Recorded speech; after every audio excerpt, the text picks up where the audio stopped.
प्रभू, खरोखर देवा तू आम्हाला स्तुती स्तवन करण्यासाठी निवडलं परमेश्वरा, तुझी भक्ती करण्यासाठी निवडलं माझ्या देवा. आम्ही खरोखर तुझे उपकार मानतो. बायबल मध्ये दिलंय की प्रभू म्हटला की मी तुम्हाला जगातून निवडून घेतलेला आहे. प्रभू आपला विश्वास पाहतो. कोण माझ्यावर विश्वास ठेवतोय? कोण मला पूर्ण हृदयापासून अंतःकरणापासून माझ्यावर प्रेम करतो, मला शोधत आहे, माझ्याकडे प्रार्थना करत आहे, माझी भक्ती करत आहे? बायबल सांगतं की प्रभू आमचा विश्वास पाहतो. ज्या विश्वासाने आपण देवाच्या पायाजवळ बसू, त्याच विश्वासाने आमच्या जीवनामध्ये देवाचा गौरव होईल, आशीर्वाद प्रकट होतील, देवाची कृपा प्रकट होईल आणि आमच्या जीवनामध्ये बायबल सांगतं आशीर्वाद येऊन काढतील. ते शारीरिक असो, आत्मिक असो, भौतिक असो, सर्व आशीर्वाद येऊन काढतील. धन्यवाद ईश्वर. देवा आज वचनाद्वारे आमची भेट घे, वचनाद्वारे तू आमच्याशी बोल, आम्हाला स्पर्श कर. पवित्र आत्मा तू चालव, पवित्र आत्मा तू शिकव, माझ्या मुखात तुझे शब्द घाल, आम्हाला विश्वासामध्ये राहायला शिकव. देवा आम्ही प्रार्थना करत आहे, आम्हाला प्रत्येकाला तुझ्या कृपेत घे, आशीर्वादित कर, या वचनाद्वारे स्पर्श कर. प्रभू येशूच्या नावात प्रार्थना करतो, amen. Praise the Lord. Hallelujah. बोलो येशू मसीह की जय. म्हणा मी आशीर्वादित आहे, देव माझ्या बरोबर आहे, माझ्यामध्ये जीवन आहे, परमेश्वर माझा आश्रय आहे, माझ्या जीवनाचं बळ आहे, मी का घाबरू? Praise the Lord. Hallelujah. Bible मध्ये दिले की आमच्या मुखामध्ये परमेश्वराने मरण आणि जीवन ठेवलेलं आहे, तर आम्ही जीवन निवडलं पाहिजे. Praise the Lord. जे विश्वास ठेवून त्याप्रमाणे घडेल. Praise the Lord. आमचा विश्वास असेल तर माझा देव माझ्या जवळ आहे, मला आशीर्वाद देतो आणि देवाची कृपा माझ्यासाठी आहे, तर ती कृपा आमच्यासाठी प्रकट होईल. Amen. Praise the Lord. Hallelujah. Bible सांगते तुझ्या विश्वासाप्रमाणे तुला तुझ्या जीवनात होईल. काय होईल? चला आपण वचनात पाहणार आहोत. 2024 वर्षापूर्वी प्रभू येशू ख्रिस्त या जगामध्ये आला. का आला? योहान शुभवर्तमान पहिला अध्यायामध्ये, नाही, योहानाचं पहिलं पत्र काढूया. योहानाचं पहिलं पत्र लक्षपूर्वक ऐका. आज या वचनाद्वारे देव तुम्हाला स्पर्श करेल, आशीर्वादित करेल. देव तुमच्याशी तुमची भेट घेईल, देव तुमच्या जीवनात शांती पाठवेल. योहानाचं पहिलं पत्र काढूया. या ठिकाणी प्रेषित पौल प्रभू येशू ख्रिस्ताविषयी सांगत आहे. काय सांगत आहे? काढूया आपण वचन.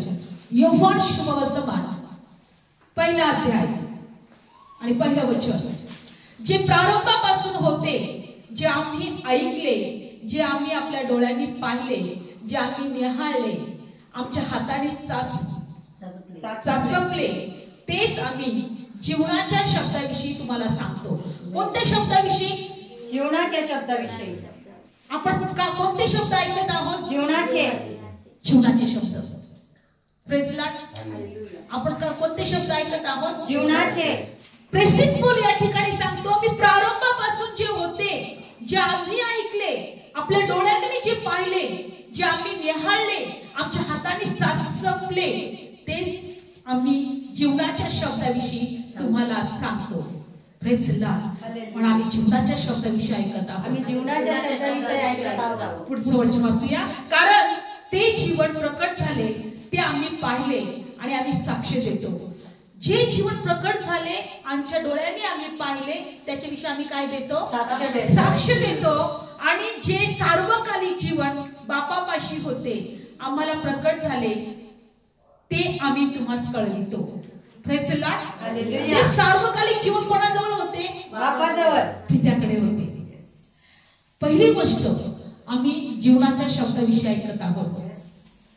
आमच्याकडे जीवनाचे शब्द पाहिजे. Praise the Lord. हालेलुया. जगामध्ये दोन शब्द आहेत, मरणाचे शब्द आणि जीवनाचे शब्द. Praise the Lord. हालेलुया. मरणाचे शब्द, जीवनाचे शब्द, आशीर्वादाचे शब्द, श्रापाचे शब्द. जीवन म्हणजे आशीर्वाद आहे आणि मरण म्हणजे श्राप आहे. आम्ही जीवनाच्या शब्दाविषयी ऐकत आहोत. जेव्हा जेव्हा आम्ही जीवनाच्या शब्दाविषयी ऐकत राहू ते जीवन आमच्यामध्ये प्रकट होईल आणि आमचं जीवन गौरवात गौरवात गौरवात वाढत जाईल. Amen amen amen. Praise the Lord. Hallelujah. म्हणून बायबल सांगत आहे की आम्ही जीवनाच्या शब्दाविषयी मी तुम्हाला सांगतो आणि म्हणून आम्ही जीवनाच्या शब्दाविषयी आम्ही ऐकत आहोत. आणि प्रभू पवित्र आत्मा काय म्हणत आहे याच्यामध्ये प्रेसित म्हणतो जे जीवन प्रकट झाले ते आम्ही पाहिले त्याची आम्ही साक्षी देतो. जे सार्वकालिक जीवन बापा जवळ होते आम्हाला प्रकट झाले ते आम्ही तुम्हाला कळवतो. तिसरं जे आम्ही पाहिले आम्ही ऐकले ते तुम्हाला यासाठी कळवतो की तुमचेही आमच्याशी भागीपण व्हावे. आमचं भागीपण बापाशी त्याचा पुत्र येशू ख्रिस्त याच्याशी आहे आणि तुमचा आमचा आनंद पूर्ण व्हावा म्हणून आम्ही तुम्हाला या गोष्टी लिहितो. काय पूर्ण व्हावा? आनंद. जे जीवन बापाजवळ होते, जे जीवन पित्याजवळ होते, जे जीवन परमेश्वराजवळ होते ते सार्वकालिक जीवन त्याविषयी आम्ही तुम्हाला सांगतो. ते सार्वकालिक जीवन कोण आहे? येशू. ते कुणाजवळ होतं? पित्याकडे, परमेश्वराकडे. बायबलमध्ये दिलेलं आहे की ज्या वेळेस परमेश्वराने आदामाला निर्माण केलं, पहिलं मनुष्य पृथ्वीवरचा परमेश्वराने आपल्या स्वरूपाचा बनवला, पण त्यांनी देवाचं ऐकलं नाही. त्यांनी देवाची आज्ञा मोडली. प्रभूने सांगितलं होतं परमेश्वराने की जर तू फळ खाशील तर तू काय करशील? तू मरशील. काय होशील? मरशील. पण आदाम होता तो आत्म्यात मेला, देहात नाही मेला. कशात मेला? आत्म्यात. देवाची आज्ञा मोडली, पाप केलं. पाप केल्यामुळे त्याच्यामध्ये काय आलं? मरण आलं. तो आत्म्यात मेला. कशात मेला? तो आत्म्यात मेला. आणि आत्म्यात मेल्यामुळे काय झालं? त्या एका मनुष्याच्या द्वारे संपूर्ण पृथ्वी निर्माण झाली. प्रत्येकामध्ये मरण आलं. काय आलं? म्हणजे प्रत्येक व्यक्ती जगात जन्माला तर आले पण आत्म्यात मेलेले असे आले. कसे आले? आत्म्यात मेलेले. मग परमेश्वराने आपल्या पुत्रामध्ये जे सार्वकालिक जीवन होतं, जे जीवन होतं ते जगामध्ये पाठवलं येशूच्या द्वारे. काय पाठवलं? सार्वकालिक जीवन. बायबल सांगते की जितक्याने त्याच्यावर विश्वास ठेवला तितक्यांना त्यांनी लेकरं होण्याचा अधिकार दिलाय. तितक्यांना परमेश्वराने आपलं जीवन दिलंय. विश्वास ठेवणाऱ्यांना फक्त. Praise the Lord. बघा जे जीवन बापापाशी होतं ते सार्वकालिक जीवनाविषयी मी तुम्हाला सांगतो. जीवनाच्या शब्दाविषयी प्रभू तो पवित्र आत्मा किंवा प्रेसित पौल सांगत आहे. जे जीवन बापाजवळ होतं, परमेश्वराने आदामाला सांगितलं फळ खाऊ नको, खाशील तर तू खचित मरशील. आणि त्याने खाल्लं आणि तो मेला आणि त्याच्यामध्ये मरण आलं. आत्मिकरित्याने काय आलं? त्याच्यामध्ये मरण आलं. जेव्हा आमच्यामध्ये आत्मिकरित्याने मरण असतं, आम्ही फक्त जिवंत देहात असतो, आमचा श्वास चालू असतो, आमचं आयुष्य वाढत असतो, आम्ही मरतो पण आम्ही देहामध्येच असतो. पण ज्यावेळेस ईश्वर आम्ही विश्वास ठेवतो, आम्ही येशूवर विश्वास ठेवल्यानंतर तो जीवन जे बापापाशी होतं 2024 वर्षापूर्वी जगामध्ये पाठवलं, त्या प्रभू येशूवर जेव्हा आम्ही विश्वास ठेवतो ते जीवन आमच्यामध्ये येतं. ते सार्वकालिक जीवन जो आदामामध्ये तो आत्म्यामध्ये मेला होता, मग आम्ही आत्म्यामध्ये जिवंत होतो. काय होतो? आत्म्यामध्ये जिवंत होतो. ऑटोमॅटिक होतं. आम्हाला कळत नाही आमच्यामध्ये काय झालंय. आम्ही आत्म्यामध्ये काय होतो? जिवंत. आणि जेव्हा आम्ही आत्म्यामध्ये जिवंत होतो तेव्हा स्वर्ग आम्हाला अरे हे आता यांना हे देवाची लेकरं आहेत, हे आत्मिकरित्याने जिवंत आहे. बायबलमध्ये नेहमी लक्षात ठेवा, सैतान आमच्या देहात काम करतो पण परमेश्वर आमच्या आत्म्यात काम करतो. लक्षपूर्वक ऐका. सैतान आमच्या देहात काम करतो. तो देहामध्ये आमच्यामध्ये असताना आम्हाला सगळ्या वाईट गोष्टी करायला शिकवतो.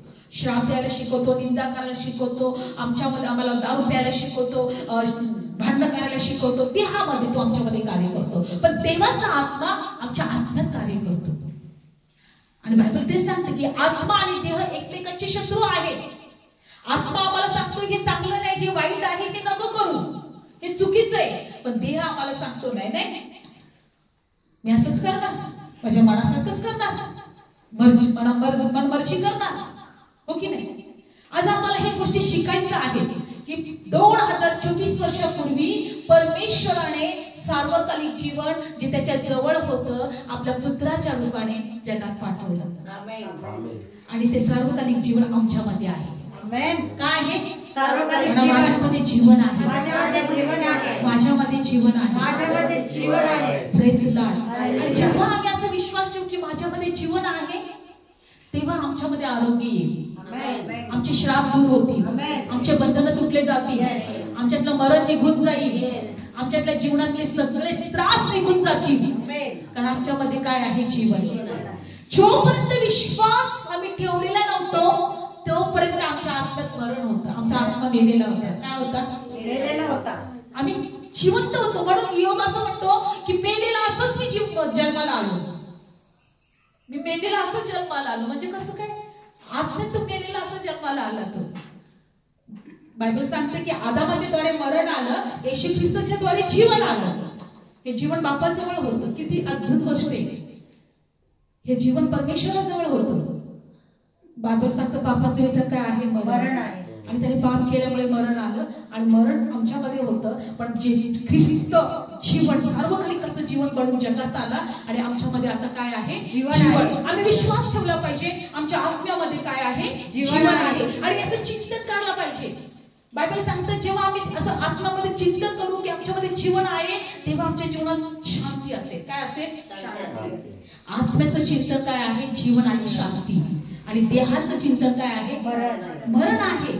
असं रोमकारपत्र 8व्या अध्यायामध्ये आम्हाला हे स्वतःला आता शिकवलं पाहिजे किंवा आम्हाला सवय लावून घेतली पाहिजे आत्म्याचं चिंतन करायला. कारण की आम्ही देहाचं चिंतन करतो, नाही भाई मला खूप त्रास आहे, नाही भाई मला याचीच गरज आहे, नाही भाई मला त्याचीच गरज आहे, नाही भाई माझ्या जीवनात कधीच सुख नाहीये. हे देहाचं चिंतन आहे. पण आम्हाला आज शिकवायचं आहे, स्वतःला वळण लावायला शिकायचं आहे. आमच्यामध्ये जीवन आहे. मी देवाचं लेकरू आहे, मी आशीर्वादित आहे, मी नेहमी आत्म्याचं चिंतन करते, माझ्यामध्ये उत्तम आरोग्य आहे, कारण माझ्यामध्ये जीवन आहे, माझे हाडं बळकट आहेत, माझ्यामध्ये ताकद आहे. हे जेव्हा तुम्ही आत्म्याचं चिंतन करत राहाल ते प्रकट होईल, तुमच्यामध्ये प्रकट होईल. तुम्ही कसं गोळी तुमच्यामध्ये आरोग्य येण्यासाठी आपण तुम्ही सतत गोळी खाता. डॉक्टर काय म्हणतात? तुम्ही इतके दिवसाचा कोर्स करा, तेव्हा कुठं तुमचे त्रास सगळे निघून जातील. एका दिवसामध्ये गोळी घेतल्यावर तुम्हाला त्रास निघून जातो का? त्याचा कोर्स करावा लागतो. आत्म्याच्या चिंतनाचा कोर्स करा तुम्ही. आत्म्याच्या चिंतनाचा काय करा? कोर्स करा. आणि आज आम्हाला एक कळलं पाहिजे की आमच्यामध्ये जीवन आहे, म्हणून विश्वास ठेवला पाहिजे. जर आम्ही विश्वास नाही ठेवला तर काय होईल माहितीये का? आम्ही देवाचा गौरव करू शकणार नाही. आम्ही विश्वास नाही ठेवला ना किंवा त्याच्यामध्ये आनंद नाही केला तर आम्ही देवाचा गौरव करू शकणार नाही. बायबल सांगतं येशू ख्रिस्त जगात येण्या अगोदर यौहान जगामध्ये आला. कोण आला? यौहान नावाचा व्यक्ती. लक्षपूर्वक ऐका. कोण आला? यौहान. येशूला जगात येण्या अगोदर यौहान आला आणि यौहान हा जखरिया नावाचा मनुष्य होता, जो परमेश्वराचा भक्ती करणारा याजक होता, देवाच्या पवित्र स्थानात तो जाणारा होता. याच्या पोटी जन्माला आला यौहान. आणि तो येशूला येण्या अगोदर जगात का आला? कारण तो म्हणत होता तुमचे अंतःकरण काय करा? तयार करा. तुम्ही पश्चाताप करा. लक्षपूर्वक ऐका. तुम्ही काय करा? पश्चाताप करा. देवाचं सार्वकालिक जीवन आलेलं आहे. पश्चाताप करा. देवाचं राज्य आलेलं आहे. येशू जगात येण्या अगोदर देवाची इच्छा होती काय केलं पाहिजे? आम्ही आनंद पश्चाताप केला पाहिजे. आमचं हृदय तयार केलं पाहिजे, आमचं अंतःकरण तयार केलं पाहिजे, जेणेकरून ते जीवन आमच्यामध्ये येईल. यौहान जन्माला जगामध्ये प्रभू येशू जगामध्ये येण्या अगोदर. लक्षपूर्वक ऐका या ठिकाणी. पण जेव्हा यौहान हा देव प्रभू परमेश्वरचा दूत होता, येशू जगात येण्या अगोदर तो येशूविषयी सांगत होता की येशू जन्माला येणार आहे, पश्चाताप करा, स्वर्गाचं राज्य जवळ आलं आहे, असं तो सांगण्यासाठी जन्माला येणार होता यौहान जखर्याच्या पोटी. जखर्या हा त्याचा बाप होता. आणि देवदूताने जखर्याला दर्शन दिलं मंदिरामध्ये, पवित्र स्थानामध्ये. आणि काय बोलला देवदूत? आपण आज ते बघणार आहोत. लूक शुभवर्तमान. कारण आज जर तुम्ही देवाच्या वचनावर विश्वास ठेवला तर तुम्ही देवाचा गौरव पहा. आम्हाला देवाच्या प्रत्येक वचनावर, जीवनाच्या शब्दाविषयी आम्ही ऐकलं पाहिजे. काय केलं पाहिजे? आम्ही ऐकलं पाहिजे. आपण लूक शुभवर्तमान पहिल्या अध्यायामध्ये आज आपण यौहानाच्या जन्माविषयी ऐकणार आहोत. कोणाच्या जन्माविषयी? यौहानाच्या. येशू ख्रिस्ताच्या अगोदर जो देवाचा दूत आला तो यौहान. कोण? यौहान. आणि बायबल काय सांगतं बघा, लूक शुभवर्तमान पहिला अध्याय वाचूया आपण. यहूद्याच्या राजा हेरोद याच्या दिवसांमध्ये अबियाच्या वर्गातला जकरिया नावाचा एक याजक होता. त्याची बायको अहोरानाच्या कन्यातली होती. तिचे नाव अलिसिबा होते. ती उभयंता, देवासमोर न्यायी होती, प्रभूच्या सर्व आज्ञा विधी याप्रमाणे वागत असता निर्दोष होती आणि त्यांना मूलबाळ नव्हते, कारण अलिशिबा वांज होती. दोघे पण म्हातारे झाले होते. लक्षपूर्वक ऐका, देव आपल्याला इथं काहीतरी सांगत आहे. आम्हाला देवाच्या वचनाकडे लक्ष देणं गरजेचं आहे. बायबल सांगतं की हा जो मनुष्य होता जकरिया, हा देवासमोर नीतिमान होता. कसा होता? नीतिमान. तो देवाच्या आज्ञा विधी सगळं काही याच्यामध्ये तो निर्दोष होता. सगळं पाळायचा. त्याचं जीवन एक भक्तिमान जीवन होतं. पण बायबल मध्ये दिले की त्याला मूलबाळ नव्हते. काय नव्हते त्याला? मूलबाळ नव्हतं. आणि बायबल सांगतं दोघीही म्हातारी झाली. काय झाली? दोघे पण म्हातारे झाले. देवावर विश्वास ठेवत होते, मंदिरात जात होते, देवाच्या प्रत्येक गोष्टीविषयी निर्दोष होते. आणि बायबल सांगतं पण त्यांना तरी लेकरू नव्हतं. त्यांना काय नव्हतं? लेकरू नव्हतं. पण त्यांचा विश्वास कमजोर नाही झाला. त्यांनी विश्वास करायचं सोडलं नाही. बायबल सांगतं एक दिवस काय झालं आठवं. आणि असे झाले की तो आपल्या वर्गाच्या क्रमाने देवाच्या समोर याजकपणाचे काम चालवित असता याजकपणाच्या रीतीप्रमाणे प्रभूच्या पवित्र स्थानात जाऊन धूप जाळण्याची त्याची पाळी आली. आणि धूप जाळण्याच्या वेळेस लोकांचा सर्व समुदाय बाहेर प्रार्थना करीत होता. बायबल सांगतं की बाहेर लोक प्रार्थना करतात आणि याजक आता धूप घेऊन देवाच्या मंदिरात जातोय. लक्षात हो काय का, हा काय करायचा? धूप घेऊन चढवायला देवाला मंदिरात जायचं. बाहेर लोक सगळे प्रार्थना करतात. बायबल सांगतं की या वचनात असं दिले की प्रत्येकाचे असे क्रम लावले होते. तू महिनाभर करायचं, तू महिनाभर करायचं, असं प्रत्येकाचे क्रम लावले होते. याजकपणाची कामं त्यांनी वाटून दिली होती की यांनी महिनाभर यांनी याजकपणाचं काम करण्यासाठी किंवा धूप जाळण्यासाठी देवाच्या समोर जायचं. आणि याचं क्रम आलं किंवा याची वेळ आली आणि हा याजकपणाचं काम करत असताना धूप जाळण्यासाठी हा त्या पवित्र स्थानात गेला. आणि बायबल मध्ये असं दिलेलं आहे की धूप जाळण्याच्या वेळेस लोक बाहेर प्रार्थना करीत होते. 11 वचन, तेव्हा प्रभूचा धूप वेदीच्या बाजूस उभा असलेला त्याने पाहिला. दृष्टी देवाचा देवदूत त्या ठिकाणी तो धूप जाळत असताना देवाचा देवदूत तिथे प्रकट झाला. काय झाला? प्रकट झाला. देवाचा देवदूत तिथे प्रकट झाला. आणि तो काय बोलला बघा त्याला. तेव्हा 12 वचन, आणि त्याला पाहून जकरिया घाबरला, त्याला भय वाटले. पुढचं वचन, पण दूताने त्याला म्हटले, जकरिया भिवू नको, कारण तुझी विनंती ऐकण्यात आली आहे. तुझी बायको अलिशिबा हिच्यापासून तुला मुलगा होईल. तू त्याचं नाव योहान ठेव. तुझी विनंती ऐकण्यात आली आहे. तुझी बायको अलिशिबा हिला एक मुलगा होईल. त्याचं नाव तू काय ठेव? योहान ठेव. आता म्हातारी झाले. हे लोक काय झाले होते? म्हातारी झाले होते. बायबल ह्या ठिकाणी काय सांगत आहे देवदूत? तुझी विनंती ऐकण्यात आली आहे. म्हातारपणात इतक्या वर्षापासून त्यांनी प्रार्थना करत होते, लेकरू व्हावं, लेकरू व्हावं. प्रार्थनेची विनंती कधी ऐकली? म्हातारपणात. चला, म्हातारपणात का होईना पण देवाने दृष्टांत दिला. देवदूत त्याच्या दृष्टीस पडला. का पडला? कारण त्यांनी विश्वास सोडला नाही, मंदिरात जाण्याचं सोडलं नाही, प्रार्थना करण्याची सोडली नाही. देवदूत स्वतः त्याला प्रकट झाला. माझा विश्वास आहे जे लोक देवावर विश्वास टिकून ठेवतात, काही हो किंवा नाही हो, आमच्या मनासारखं हो किंवा नाही हो, पण मी विश्वास ठेवीन, त्यांना देवदूत प्रकट झाल्याशिवाय राहणार नाही. अशी उदाहरणं आहेत. अशी पृथ्वीवरची उदाहरणं पाहिलेले, त्यांना देवदूत स्वतः प्रकट झालेले आहे. देव स्वतः त्यांच्याशी बोललेला आहे. आणि म्हणून बायबल मध्ये दिले पुढे काय झालं की देवदूत त्याला काय म्हटला की तुझी आठवण केली, तुझी प्रार्थना ऐकण्यात आली आहे. तुझी बायको अलिशिबा हिच्यापासून तुला मुलगा होईल. तू त्याचं नाव योहान ठेव. आणि तेव्हा तुला आनंद आणि उल्हास होईल. काय होईल? तुला आनंद व उल्हास. आनंद आणि उल्हास होईल. आणि त्याच्या जन्मावरून पुष्कळ लोक आनंद करतील, कारण तो प्रभूच्या दृष्टीने थोर होईल. तो द्राक्षरस मद्य कधीच पिणार नाही, तर तो आपल्या आईच्या गर्भापासूनच पवित्र आत्म्याने पूर्ण होईल. तो इस्रायलच्या संतानातील पुष्कळांना त्यांचा देव प्रभू याच्याकडे वळवील. आणि प्रभूसाठी जे सिद्ध झालेले असे लोक तयार करायला बापाची अंतःकरणे लेकरांकडे व आज्ञा न मानणाऱ्यांना न्यायाच्या ज्ञानाकडे वळवायला एलियाच्या आत्म्याने सामर्थ्याने त्यांच्या पुढे चालवेल. लक्षपूर्वक ऐका, त्याच्याविषयी भविष्यवाणी तो करत होता. तो मुलगा कसा असेल, प्रभूच्या दृष्टीने थोर असेल, तो लेकरांची अंतःकरणे बापाकडे करेल, त्यांचा जो काय कर त्यांचे अंतःकरण देवाकडे करेल. पण सगळ्यात महत्वाचं आपल्याला पुढे काय शिकवायचं आहे बघूया. 17 वचन आणि 18. तेव्हा तो जखरिया दूताला म्हणाला, मी हे कशावरून समजू, कारण मी म्हातारा आहे आणि माझी बायको उतरवायची आहे.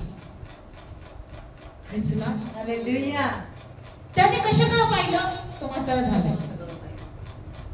आज आम्हाला या वचनातून एक गोष्ट शिकायची, परिस्थितीकडे बघू नका. ती किती आपण कमजोर आहोत, परिस्थिती किती ढासळलेली आहे, किती आमच्या मनाच्या विरुद्ध सगळं घडलेलं आहे. जर देवदूत सांगतो, देवाचं वचन सांगतोय की हे तुझ्या जीवनात घडेल, तर घडणारच. आमेन. तर घडणारच असं विश्वास ठेवा. बायबल सांगत आहे की तो काय म्हटला, मी कशावरून हे विश्वास ठेवू, कारण मी आता म्हातारा झाले, माझी बायको पण म्हातारी झाली. म्हणजे त्याने त्याच्या शरीरावर विश्वास ठेवला, त्याने देवाच्या सामर्थ्यावर विश्वास ठेवला नाही. आम्हाला देवाच्या सामर्थ्यावर विश्वास ठेवायचे, आमच्या डोळ्यासमोर दिसणाऱ्या परिस्थितीवर नाही. आम्हाला जे वाटते त्यावर नाही. आम्ही पूर्ण विश्वास ठेवू. आज आम्हाला मला माहिती ते लोक आपण एवढ्या आहोत, असं येणाऱ्या दिवसात इतके लोक वाढणार आहेत. Praise Lord, hallelujah. मोठी जागा आपण घेणार आहोत. आमेन. मोठं वृक्ष वाढणार आहे. आमेन. कधीही झाडाकडे बघायचं, झाडाची बी टाकल्या असं छोटस रोप असते, नंतर ते वाढत जातं, नंतर ते मोठं होतं, नंतर ते फळं येतं, नंतर सर्व पाखरं त्याच्यावर येऊन ते फळं खाण्यासाठी बसतात. हा दृष्टांत डोळ्यासमोर प्रेज लॉर्ड, हालेलुया. हा दृष्टांत डोळ्यासमोर ठेवायचा. म्हातारा झाल्यानंतर त्याला देवदूत म्हणतो, तुला लेकरू होणार आहे. तो म्हणतो, कशावरून, मी आता म्हातारा झालोय. समजूच नका परिस्थिती कशी. देवाने सांगितलं, अरे लहान कल्पात तुला राज्य देवा ही बापाची इच्छा आहे. प्रभू म्हणत आहे जे थोडे आहेत ते जास्त होतील. लक्षपूर्वक ऐका, आपल्याला देवाचं वचन घेऊन बसायचंय. तुम्ही थोडे त्रासात आहात, पण प्रभूला म्हणायचंय की नाही, मला दीर्घ आयुष्य आहे.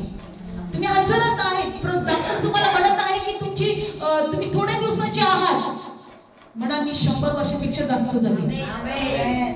विश्वास ठेवा, कारण की आमच्याकडे जीवनाचे शब्द आहे. कशाचे शब्द आहे? जीवनाचे शब्द. हा मग कशावरून, मी तर म्हातारा झाले, माझी बायको पण म्हातारी झाली, कशावरून? आता सगळं संपलं, हो की नाही? पण पुढे देवदूत काय म्हटलं बघा काय झालं. मग दूताने त्याला उत्तर देऊन म्हटले, मी गब्रिएल देवाच्या पुढे उभा राहणार आहे आणि तुझ्याशी बोलायला आणि तुला सुवार्थ सांगायला मला पाठवले आहे. दूताला कशाला सांगितलं होतं, काय सांगितलं होतं? तुझ्याशी बोलायला, चांगली बातमी सांगायला मला तुला पाठवलं आहे. पण आणि पहा, या गोष्टी घडून येतील, त्या दिवसापर्यंत तू मुका असशील, तुझ्याने बोलवणार नाही, कारण जी माझी वचनं त्याच्या नेमलेली वेळी परिपूर्ण होतील त्यावर तू विश्वास ठेवला नाही, तू मुकाच राहणार आहेस. आता जी वचनं जी परिपूर्ण होतील, मी तुला सांगतोय, तरी तू विश्वास ठेवत नाही. म्हणून मला असं वाटतं, देवदूत येऊन जर तुझ्याशी रात्री बोलले तरी तुम्ही विश्वास ठेवणार नाही. तुम्ही परिस्थितीकडेच बघा, नाही ना असं झालंय, असं शक्यच नाही. बायबल सांगतो, तो देवदूत त्याला म्हटला की ह्या गोष्टी घडून येईपर्यंत, त्या दिवसापर्यंत तू मुका राहशील, तुझ्या तोंडातून एक शब्द पण निघणार नाही. आणि बायबल मध्ये दिलेलं आहे की शेवटी तो त्या दिवसापर्यंत मुका राहिला, कारण त्याने त्याच्यावर विश्वासच ठेवला नाही. कधीही देवाच्या वचनावर विश्वास ठेवा, इतका विश्वास ठेवा की तुम्ही देवाचा गौरव करा त्या वचनांसाठी. जर देव तुम्हाला म्हणतो, मी तुला दीर्घ आयुष्य देईन, दीर्घ आयुष्य तृप्त, देवा धन्यवाद, मी बघत नाही माझ्या परिस्थितीकडे, माझ्या शरीराकडे, माझ्या जीवनामध्ये काय चाललंय, पण तुम्हाला दीर्घ आयुष्य देशील आणि माझं भविष्य आशीर्वादित करशील. Praise Lord, hallelujah. असं म्हणा, कारण देवाचं कोणतंही वचन सामर्थ्यहीन नाही. जेव्हा मरियाला प्रभू परमेश्वराने देवदूताच्या द्वारे वचन दिलं की मरिया तू पुत्र जन्मशील, ती म्हणते हे कसं शक्य होईल, मला पुरुष माहित नाही. ते म्हणते देवाचं वचन कोणतेही वचन सामर्थ्यहीन नाहीये. त्याच वचनात दिले देवाचं कोणतेही वचन सामर्थ्यहीन नाही. ती काय म्हटली माहितीये, प्रभू तुझ्या वचनाप्रमाणे हो, प्रभू तुझ्या वचनाप्रमाणे हो. आज जर तुम्ही तुमच्या परिस्थितीकडे बघाल, देवाच्या वचनाकडे जर बघणार नाही तर शेवटी काय होईल, तुम्ही मुके व्हा, देवाचा गौरव नाही करणार. पण मी नाही, मी सगळ्या वचनांवर विश्वास ठेवील आणि देवाचा गौरव करेन. म्हणून आम्ही सर्व वचनावर विश्वास ठेवून देवाचा गौरव करू. आणि बायबलमध्ये दिले शेवटी तो काय झाला माहितीये, त्यात मुका झाला. पुढच्या वचनात 21, तेव्हा लोक जखर्याची वाट पाहत होते. त्याला पवित्र स्थानामध्ये उशीर लागल्यावरून त्यांना आश्चर्य वाटले. मग तो बाहेर आल्यावर त्याच्याने त्यांच्याशी बोलवेना, तेव्हा त्याला पवित्र स्थानात दर्शन झाले आहे असे त्यांना समजले आणि तो त्यांना खुणावू लागला आणि तो मुकाच राहिला. हे घडवून येईपर्यंत तो मुका राहणार होता. आणि बायबल मध्ये दिले की शेवटी त्याला बाळ झालं. काय झालं, बाळ झालं. आणि बाळ झाल्यानंतर बघा पुढचं 57 वचन वाचूया आपण. 57 लूक शुभवर्तमान 1 अध्याय आणि 57 वचन. नंतर बाळ झालं. नंतर अलिशिबेच्या प्रसूतीचे दिवस भरत आले आणि तिला मुलगा झाला आणि तिच्यावर प्रभूने आपली दया मोठी केली. आणि तिचे शेजारी तिचे नातलग यांनी ऐकले, ते तिच्याबरोबर आनंद करू लागले. मग 8व्या दिवशी असे झाले की बाळकाची सुंता करायला आले आणि त्याच्या बापाच्या नावावरून ते त्याचे नाव जखर्या ठेवणार होते. परंतु त्याच्या आईने उत्तर देऊन म्हटले, असे नाही तर याला योहान म्हणायचं आहे. तेव्हा ते तिला म्हणाले की हे नाव असा तुझ्या नातलगात कोणी नाही. नंतर त्याने त्याच्या बापाला खुणेने विचारले, याला काय नाव द्यावे अशी तुझी इच्छा आहे. तेव्हा त्याने पाठी मागितली आणि त्याचे नाव योहान आहे असे लिहिले. तेव्हा त्या सर्वांना नवल वाटले आणि लागलेच त्याचे तोंड उघडले, त्याची जीभ मोकळी झाली आणि तो देवाला धन्यवाद देऊ लागला. आमेन. आम्ही जेव्हा वचनावर विश्वास ठेवत नाही, आमचं तोंड मुख केलं जातं. हा,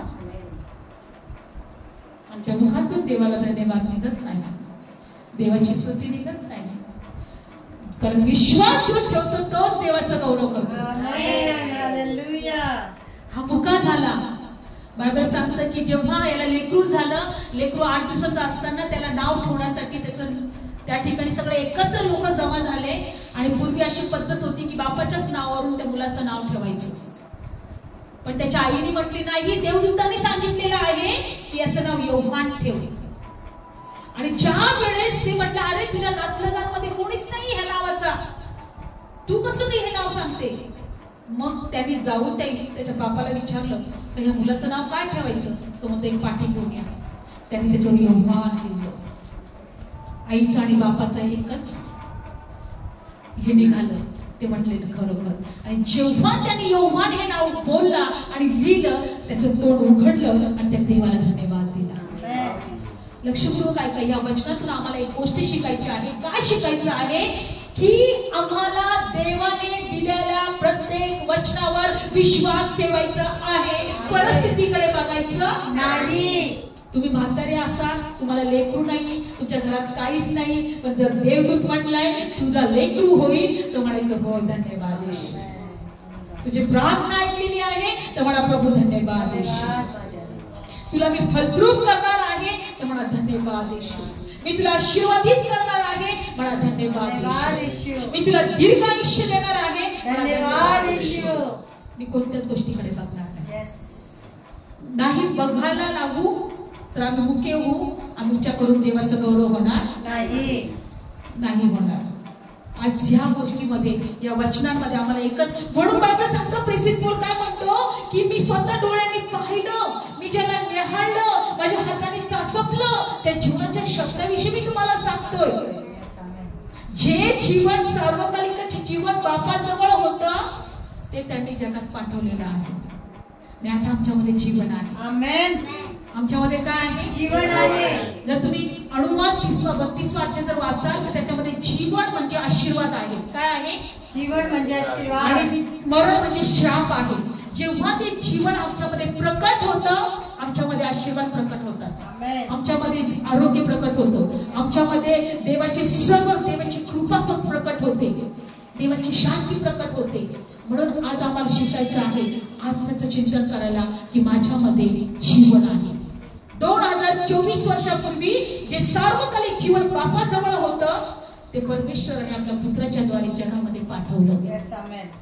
आणि जो कोणी आता विश्वास ठेवतो त्याच्यामध्ये जीवन आहे. काय आहे त्याच्यामध्ये? जीवन आहे. म्हणून धन्यवाद येशू, आमच्यामध्ये जीवन आहे, आमच्यामध्ये जीवन आहे. सार्वकालिक जीवनासाठी, तुझ्या प्रिय पुत्रासाठी आम्ही तुला धन्यवाद देतो.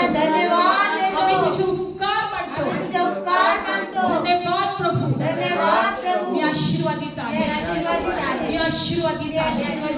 धन्यवाद येशू, थँक्यू जीसस. आपण डोळे बंद करूया, देवाला धन्यवाद देऊया, देवाचे उपकार मानूया. कारण 2024 वर्षापूर्वी ते जीवन जे बापाजवळ होतं, परमेश्वराजवळ होतं, आमच्यासाठी पाठवलं. जो विश्वास ठेवतो त्याच्यामध्ये जीवन आहे. धन्यवाद येशू. बायबल सांगतं, प्रभू म्हणतो की मार्ग सत्य जीवन मीच आहे, माझ्यात आल्यापासून बापाकडे कोणी जाणार नाही. धन्यवाद माझ्या परमेश्वरा, धन्यवाद माझ्या देवा. आज जे कोणी ऐकत आहे त्यांना तू स्पर्श केला प्रभू, त्यांना तू आशीर्वादित केलं देवा. बायबलमध्ये दिले प्रभू की जो ऐका ते आशीर्वादित व्हा. धन्यवाद येशू. तुझ्या लेकरांना स्पर्श कर, तुझ्या लेकरांना आशीर्वादित कर, तुझं जीवन त्यांच्यामध्ये कार्य करू दे बाबा. धन्यवाद येशू. जे आजारी आहेत, जे दरिद्रीमध्ये आहेत, जे शापात आहेत, जे अंधारात आहेत, ज्यांच्यामध्ये मरण राज्य करत आहे, येशूच्या नावात तुझं जीवन त्यांच्यामध्ये प्रकट कर, तुझं जीवन त्यांच्यामध्ये प्रकट कर, तुझं जीवन त्यांच्यामध्ये येऊ दे प्रभू. धन्यवाद येशू, धन्यवाद Yeshu. Thank you Jesus, thank you Jesus. Hallelujah. धन्यवाद. जीवन दिला रहा है यीशु मसीह हमारा, सबको बुला रहा है यीशु मसीह हमारा, सबको बुला रहा है यीशु मसीह हमारा. जीवन दिला रहा है, जीवन दिला रहा है यीशु मसीह हमारा, सबको बुला रहा है यीशु मसीह हमारा, सबको बुला रहा है यीशु मसीह हमारा. देखो आसमां में सूरज चाँद सितारे, वो देखो आसमां में सूरज चाँद सितारे, वो देखो आसमां में चाँद सूरज सितारा, सबसे बड़ा सितारा, सबसे बड़ा सितारा यीशु मसीह हमारा, सबको बुला रहा है यीशु मसीह हमारा, सबको बुला रहा है.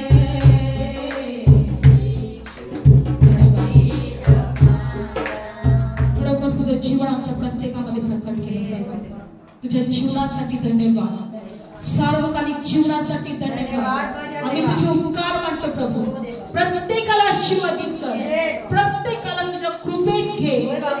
जे प्रभू शापात आहेत, धारिक बंधन तुटले जाऊ दे, जे कर्जात आहेत त्यांना मोकळीकता दे प्रभू. कर्जाचे श्राप आम्ही तोडतो. आजाराचे श्राप येशूच्या नावात मी तोडते दे बाप्पा. दरिद्राचे श्राप येशूच्या नावात आम्ही तोडतो दे बाप्पा. अशांतीचे श्राप येशूच्या नावात मी तोडते दे बाप्पा. देवाचा पुत्र आला सैतानाची कामं नष्ट करा आणि येशूच्या नावात प्रत्येकाच्या विरोधात सैतानाची कामे नष्ट केली जाऊ दे बाप्पा.